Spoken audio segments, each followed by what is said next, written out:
It's been a staple of the Australian medium SUV category for close to 30 years, but over time the Subaru Forester has conceded ground to the likes of the all-conquering Toyota RAV4 and other long-term category favourites like the Mitsubishi Outlander, Kia Sportage and Mazda CX-5. But an all-new 6th generation version of the evergreen all-wheel drive 5-seater is due in showrooms mid-year, and CarsGuide's been invited to a preview drive to see if it has the potential to win back share in one of the most hotly contested segments in the country. Featuring a distinctive exterior design, a new hybrid powertrain option, upgraded safety and a fresh screen-rich interior treatment, the latest Forester is aimed at the Subaru faithful while offering enough innovation to pique the interest of potential newcomers or those open to a brand reconciliation. Offered in 4 grades, all in pure petrol and 3 with the option of hybrid power, new Forester prices are yet to be confirmed, although we know even the entry-level model features an 11.6-inch high-def multimedia touchscreen with wireless Android Auto and Apple CarPlay, heated front seats, 18-inch alloy wheels, a 360-degree camera view system and a comprehensive safety suite. No indication on pricing yet, but for reference the current gen car starts from $38,690 and rises to $50,140 both before on-road costs. From a design point of view, cover the brand's star cluster logo, and it's still recognisable thanks to its overall proportions as well as distinct design elements like these wide guards, tall glass house and high riding stance, that it is a Subaru Forester, just a sleeker version of the mid-sizer. A horizontal band spanning the top of the grille links that brand logo with new split headlight clusters, and a simplified bumper sits below. The tail incorporates a similar horizontal element visually connecting sharply tapered taillights, while updated alloy rims fill the wheel arches. Inside, the dash is dominated by that 11.6-inch media screen, joined by a 12.3-inch digital instrument cluster on the 2 top grades in hybrid form. And speaking of hybrid, alongside the existing 2.5-litre 4-cylinder horizontally opposed Boxer engine comes a hybrid powertrain, this time a little more serious, with 88 kilowatts of electrical assistance in the transmission with a 1.1 kilowatt battery alongside. Both setups send power to all 4 wheels, the pure petrol version via a CVT Auto with 8 simulated ratios, while the hybrid relies on the combination of its primary traction motor and a smaller starter generator, both inside the transmission case, to mimic the characteristics of a CVT. That secondary power unit also starts the engine and diverts excess power to generate electricity for the battery. Claimed range for the hybrid is in excess of 1,000 kilometres. In terms of practicality, there's plenty of space in the front, with generous bins in the doors including room for bottles, 2 cup holders in the centre console, a deep lidded bin/armrest between the seats, a decent glove box and a wireless charging pad in front of the shifter. For power and connectivity, you can count on USB-A and C ports, as well as a 12-volt outlet and an aux-in socket. Heaps of room in the back too, with loads of head and leg room for me at 183 centimetres, individual adjustable air vents, multiple map pockets and USB-C and A outlets.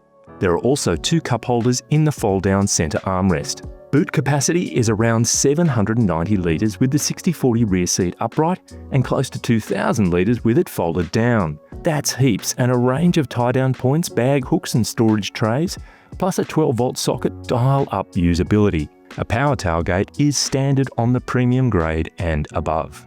We've been driving on a private road. It's very, very smooth, so we're not really in a position to talk about the suspension or the refinement of this car. It feels great because the road is billiard table smooth. For the record, it's strut type suspension at the front, multi-links at the rear. The steering feels good. There's a nice amount of road feel, and in terms of body roll, the car feels planted. Body control is good. The other thing we've been able to divine on this brief preview drive is that, let's call it the petrol car, the non-hybrid, feels lighter, a little more nimble than this hybrid with the battery, the electric motors. It's still pretty urgent in terms of acceleration. You can just feel the hybrid's extra weight, but it's not to any extreme degree. We're at, what are we? We're at about 80 kilometres an hour. Wind noise, it's quite a windy day, but wind noise is subdued. Bridgestone Turanza tyres on the 19-inch rims in this hybrid car, and it grips nicely, and they're pretty quiet as well. The Forester's characteristically high or tall glasshouse also means there's good vision all around. The pillars aren't particularly thick, and you can see what's going on at all corners of the car. We're pushing into a few of these corners and the car grips pretty hard. That's partially down to the all-wheel drive system, constantly monitoring inputs from the throttle, brake, steering, etc., and adjusting drive accordingly. Those Bridgestone Turanza tyres are part of the package as well. They're pretty good and well up to it. And this seat has some additional bolstering, and you can feel it. It's nice in terms of the cushioning. There's plenty of comfort, but the wraparound effect is just that little more accentuated. It holds you nicely in those corners if you find yourself in tight going. The pure petrol car, if you want to call it that, should be about 140 kilowatts, 240 newton meters, which is in the same ballpark as the outgoing Forester. No confirmation in terms of those outputs for the hybrid, but it's a safe bet with extra power on tap from that electric package that you're going to have more power, more torque, but you will have that extra weight. So we'll wait and see how that adds up. But in terms of performance, like I say, it's pretty quick in terms of pickup.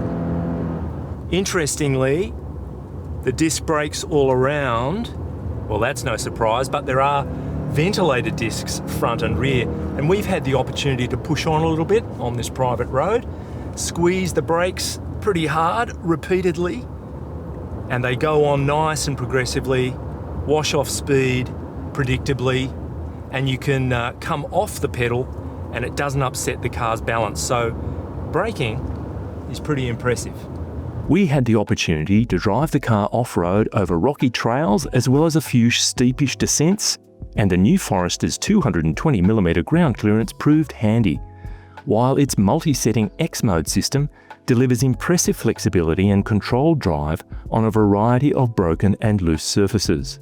The Forester achieved a maximum 5-star Euro ANCAP rating in 2024, so even though ANCAP is yet to assess the car, it's fair to expect a top-shelf result when it does. Driver assistance tech includes the latest iteration of Subaru's EyeSight active safety system, as well as driver monitoring and updated AEB across the range. 9 airbags include full-length side curtains and a front centre bag.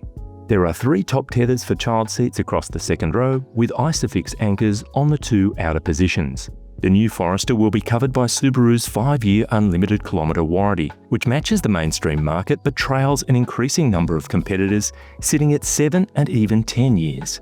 Expect a service interval of 12 months, 12,500 kilometres, with cap price and prepaid deals on offer, the latter running to around $540 per workshop visit. Worth noting, a RAV4 is $270 per service over the same period. Obviously, we'll wait for a full road test to make any kind of call on this car, with things like price and final specification still to be confirmed. But one thing this preview drive has shown is that the addition of a more serious hybrid powertrain puts the Subaru Forester much more strongly into the mid-size SUV game.